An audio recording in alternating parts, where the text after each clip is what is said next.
अस्सलामुअलैकुम नाजरीन, सब्सक्राइब कर दें हमारे इस्लामी यूट्यूब चैनल को और दबा दें बेल आइकन को ताकि आने वाली वीडियो की नोटिफिकेशन आपको सबसे पहले मिल जाए। मदीना मुनव्वरा की एक सर्द रात थी। ऐसी ठंड, जिन्होंने मदीना पाक की ठंड देखी है वो जानते हैं कि किताबों में लिखा कि इंसान तो इंसान, जानवर और परिंद भी अपने घरों से ना निकले, ऐसी ठंडी रात थी। उसमें अजीब और सख्त सर्दी की रात में एक आका और एक गुलाम मदीने की गलियों में दौरा कर रहे थे और मुसलमानों की, उस मदीना मुनव्वरा में रहने वालों की हालात को देखने के लिए गोया दौरा कर रहे थे। अब न आका न गुलाम, दोनों के लिबास में कोई फ़र्क खास नहीं था, दोनों के अंदाज में भी कोई फ़र्क नहीं था। अब जब मदीना मुनव्वरा के करीब पहुँचे, मदीना मुनव्वरा से थोड़ा सा बाहर निकले, सराउंडिंग में निकले, तो दोनों अचानक रुक गए। दोनों के रुकने की वजह यह थी कि एक खैमा था जिसमें आग जल रही थी। आका ने अपने खादिम की तरफ देखकर कहा, असलम। खादिम का नाम असलम था। इस सख्त सर्दी की रात में ये कौन हो सकता है? असलम ने ला इल्मी का इज़हार किया तो आका ने कहा कि कोई काफिला लगता है जो सर्द रात में यहाँ खैमे में आकर ठहर गया है, चाहो चलकर देखते हैं क्या मामला है।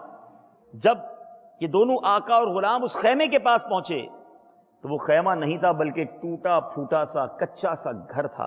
उसमें कोई काफिला नहीं था बल्कि खातून अपने नन्हे मुन्ने बच्चों के साथ वहां मौजूद थी। चूल्हे पर हंडिया चढ़ी हुई थी, बच्चे मुसलसल रो रहे थे, गालिबन उन्हें बहुत भूख लगी थी। आका ने दरवाज़ा खटखटाया, खातून की तरफ जाकर सलाम किया तो दोनों की तरफ खातून ने तवज्जो भी ना दी मगर सलाम का जवाब दिया। आका ने घर में दाखिल होने की इजाज़त तलब की तो खातून ने कहा कि अगर किसी खैर का इरादा है तो आ जाओ, वरना कोई ज़रूरत नहीं।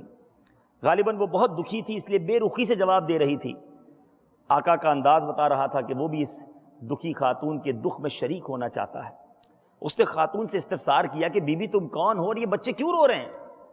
खातून ने जवाब दिया कि मैं मदीना मुनव्वरा की रिहायशी हूँ, इन बच्चों को शदीद भूख लगी है और ये इसलिए रो रहे हैं। आका ने कहा, हंडिया में क्या है? खातून ने कहा, इसमें सिर्फ पानी है। मैंने बच्चों का दिल बहलाने के लिए ये हंडिया लगाई हुई है ताकि बच्चे इंतजार करते करते रोते रोते सो जाएं। कुछ खिलाने को है नहीं मेरे पास।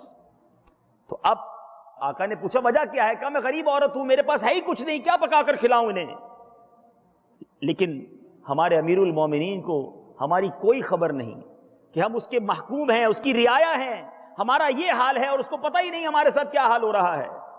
हमारा वक्त तो जैसे तैसे गुजर जाएगा, लेकिन बरोज़े क़यामत अमीरुल मोमिनीन और हमारे दरमियान अल्लाह फैसला फरमाएगा और यकीनन आखिरत की पकड़ बहुत सख्त है। आका ने जब ये सुना तो वो तड़प उठा, बेकरार हो गया, आंखें नम हो गई। कहा, ए बीबी, अल्लाह तुम पर रहम फरमाए, तुम्हारी मुसीबतें और परेशानियां दूर फरमाए, लेकिन अमीरुल मोमिनीन को क्या मालूम तुम किस हाल में हो? खातून कहती है कि वो हमारा हाकिम है और हमसे गाफिल है, उसे मालूम ही नहीं कि हम किस हाल में हैं। बहरहाल वो आका दुखी दिल के साथ दरवाजे से बाहर आया, अपने खादिम असलम से कहता है कि मेरे साथ जल्दी जल्दी चलो। दोनों वापस मदीना मुनव्वरा आए। आका बड़ी गहरी सोच में था। अब नीचे इस्लामी भाइयों, दोनों एक गल्ले के गोदाम के करीब गए। खादिम ने दरवाज़ा खोला। आका ने एक बोरी में आटा, कुछ खजूरें, चावल, अनाज डाला, कुछ रकम भी डाली और असलम अपने खादिम से कहता है कि मेरी पीठ पर यह बोरी लाद दो।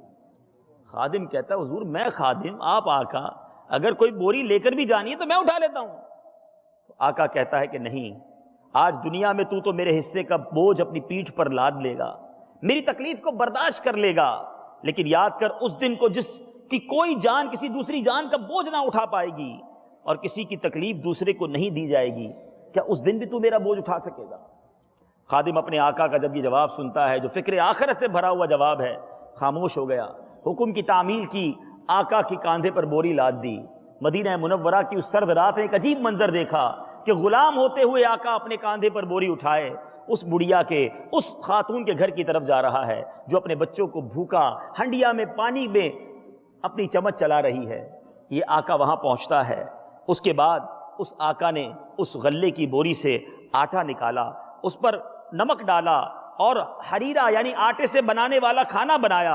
आका हंडिया के नीचे आग फूंकने लगा یہاں تک کہ دھواں اس کی داڑھی کے درمیان سے نکل رہا تھا. وہ پھونک بھی مارتا جا رہا, آگ بھی جلاتا رہا, ہنڈیا میں کھانا بھی پکاتا رہا. بالآخر کھانا پک کر تیار ہو گیا. آقا نے چولہے کو ہنڈیا سے نیچے اتارا اور کوئی بڑا اور کھلا برتن منگوایا تاکہ کھانا اس میں ٹھنڈا ہو جائے. برتن میں وہ کھانا نکالتا ہے. اب اس آقا نے تمام بچوں کو جو رو رہے تھے قریب بلایا, اپنے ہاتھ سے نوالے بنا بنا کر ان بچوں کو کھلایا. بچوں کا جب پیٹ بھر گیا تو اب بچوں کی دل جوئی کے لیے وہ آقا جو ہے بچوں کے ساتھ کھیلنے لگتا ہے. بچے اور خوش ہو گئے اور کھیلتے کھیلتے سو گئے. بالآخر آقا نے اس دکھیاری خاتون کے پاس بچے جب سو گئے تو اب آقا بھی اس طرح زمین پر بیٹھ کر سانس لینے لگا کہ جیسے اب اس کے دل سے کوئی بڑا بوجھ اتر گیا ہو.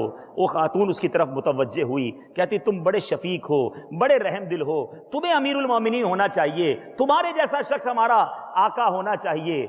لیکن ہمارے امیر المومنین کو تو پتہ ہی نہیں. وہ آقا کہتا ہے اے خاتون میں امیر المومنین بننے کے قابل تو نہیں ہوں, ہاں لیکن آپ جب امیر المومنین کے دربار میں آئیں گی تو مجھے وہاں ضرور دیکھ پائیں گی. یہ کہہ کر وہ آقا اپنے غلام اسلم کے ساتھ چلتا ہے اور کہتا ہے اسلم آج دل سے بوجھ اتر گیا.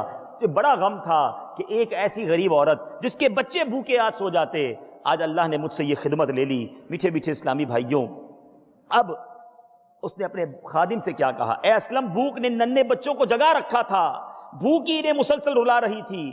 جب میں نے ان کی یہ حالت دیکھی تو مجھے اپنے بچے یاد آ گئے اور میں نے دل میں تہیہ کر لیا جب تک ان بچوں کی بھوک کو شکم سیری, رونے کو ہنسنے اور ان کے غم کو خوشی اور مسرت میں تبدیل نہ کر لوں, جب تک چین سے نہ بیٹھوں گا نہ ہی واپس اپنے گھر جاؤں گا. اس کے بعد آقا اور غلام اپنے گھر کی طرف مدینہ منورہ کی گلیوں میں واپس جاتے ہیں. سرد رات میں مدینہ کی گلیوں میں گھومنے والا آقا کون تھا؟ غریبوں کی مدد کرنے کے لیے اپنی پیٹھ پر اناج کی بوری لاد کر لے جانے والا آقا کون تھا؟ ایک غریب بڑھیا کے لیے اپنے ہاتھ سے آٹا گوندھ کر کھانا پکانے والا آقا کون تھا؟ ان بچوں کے ساتھ بچہ بن کر کھیل کر ان غریب بچوں کے چہرے پر مسکراہٹ لانے والا آقا کون تھا؟ یہ کوئی اور نہیں, یہ ہم سب کے آقا امیر المومنین حضرت عمر بن خطاب رضی اللہ تعالی عنہ کا واقعہ ہے. اللہ تعالیٰ تربت سیدنا عمر بن خطاب رضی اللہ تعالیٰ عنہ پر کروڑوں انوار و تجلیات کی بارش برسائے. ذمہ داری کا احساس ہو تو ایسا, اپنی رعایا کی فکر ہو تو ایسی.